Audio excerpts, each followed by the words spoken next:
Healing is the same as returning to reality.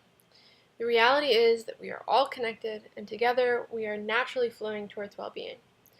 While we can never change the truth of our connectedness, we can operate outside of it. And when we learn to believe in separateness, our reality becomes fearful. Fear is the natural product of feeling separate. Our mind has the power to create fearful projections of separateness so that when we look around us, we see evidence to back up our belief in separateness. When we heal, these fearful projections dissolve, and we are able to at first see through them, and then there is no fearful projection at all. We just see our connection. In this video, I'm going to be talking more in depth about what happens when we learn disconnection and how to begin to see through that illusion so that we can receive all that is offered and so that we can offer what is being asked of us. I mentioned in the last video that any level of dysfunction is a result of disconnection. It is very much like a cancer cell. Cancer cells are cells that have gone insane and stopped listening to the signals of the tissue around them. Just like we go crazy and act as if we are isolated. When we stop receiving the signals from the rest of life, we behave dysfunctionally. When this happens, a kind of shell is often created around us, creating a bit of a buffer between us and everything else. This is not permanent, and it serves two important functions in the healing process. Our mind and our energy is incredibly powerful. We are capable of creating complex projections and whole worlds of mess. I'm sure you have seen this when a dramatic story in someone's head gets played out by the people around them, just because their conviction in that story is so strong. The protective shell mitigates that.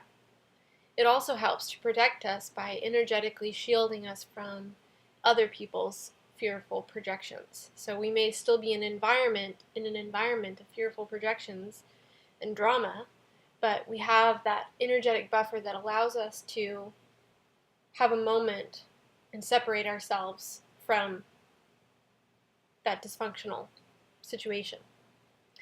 These shells are not always created, though. Sometimes, particularly in cases of physical or sexual abuse or spiritual abuse, we energetically learn that we are even less safe if we have boundaries. In this case, a person's personal power is generally greatly diminished. It's like the wind of all of the energies around them blows right through them, and they can't even hold on to themselves. Oftentimes, the first step in the healing process is about creating a shell. This can be done energetically through meditation and visualizing being inside of a cocoon or an egg or a halo. It can also be done practically by choosing and standing by personal boundaries. That means deciding what is allowed in your space and what is not allowed in your space, and finding ways to enforce that. This is just a stepping stone that allows you to begin to practice reconnecting in a safe way. Later on in your healing process, when your own system is stronger, the shell will naturally dissolve and you will feel much more integrated into the whole without fear of losing yourself. So step one in the healing process is to create a safe space for yourself inside of yourself by creating boundaries.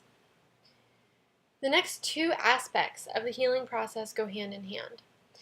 They are basically a combination of cleansing and nourishing. So releasing old habits and learning new habits. It's the meeting of the reality of connectedness and the delusion of separateness. Because when those two things meet, the delusion of separateness just can't hold on. It loses its grip. Now, this is something that is most effectively done when you do it on an emotional, mental, and energetic level.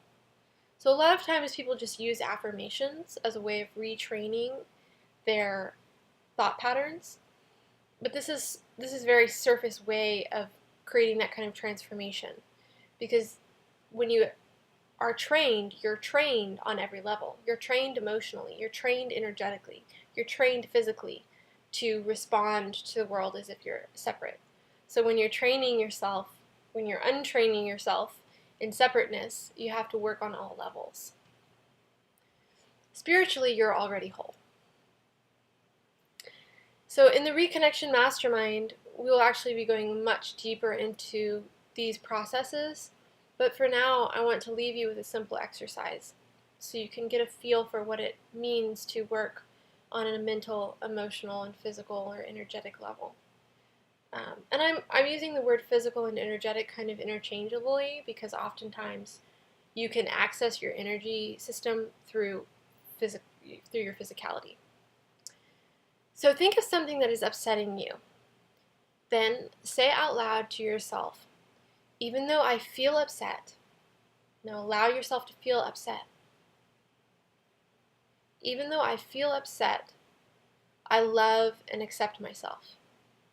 Now allow yourself to feel that love and acceptance. Now while you do this, you can gently tap on your chest and breathe. So take a deep breath with me.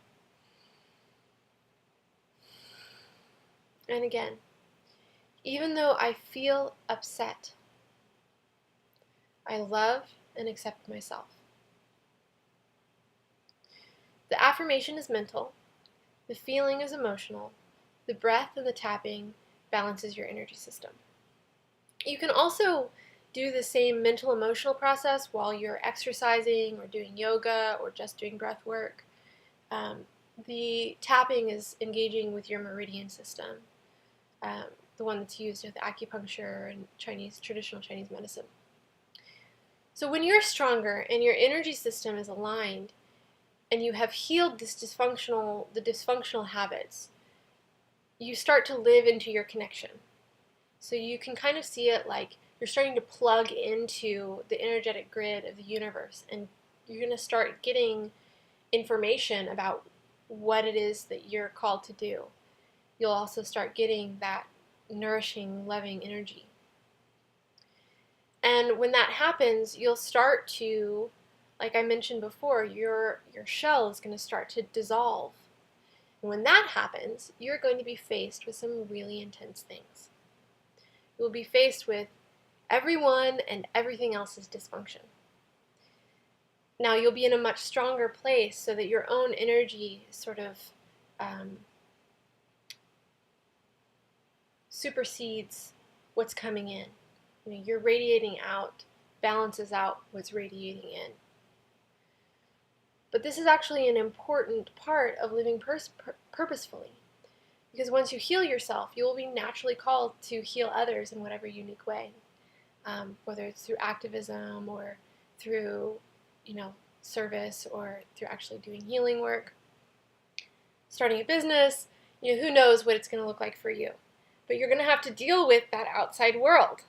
You're going to have to deal with it, again, on a mental level, on an emotional level, on a physical, energetic level. So learning how to deal with that, how to deal with everything that's out there is a really important part of living your life purpose. And that's what we're going to cover in the next video.